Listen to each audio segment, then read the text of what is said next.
একবার একটি ছোট্ট গ্রামে একটি বড় প্রতিযোগিতার আয়োজন করা হয়েছিল। প্রতিযোগিতায় অনেক প্রাণী অংশগ্রহণ করেছিল, কিন্তু সবচেয়ে অবাক করা বিষয় ছিল যে একটি কচ্ছপ এই দৌড় প্রতিযোগিতায় অংশগ্রহণ করেছিল।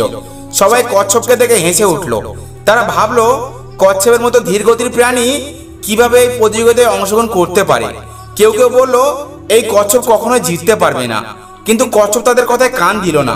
সে ঠিক করলো সে তার সাধ্যমতো চেষ্টা করবে।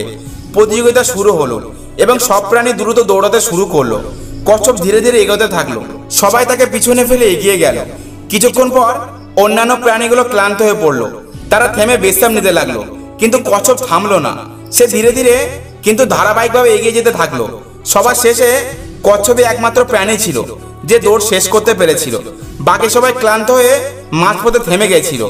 কচ্ছপ তো ধারাবাহিকতা ও দৃঢ় মনোবল দিয়ে প্রতিযোগিতায় বিজয়ী হলো।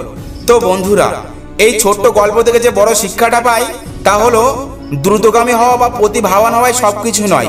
যদি ধৈর্য, দৃঢ়তা এবং আত্মবিশ্বাস নিয়ে কোনো কাজ করা যায়, তবে যে কোনো কঠিন কাজও সম্পন্ন করা সম্ভব।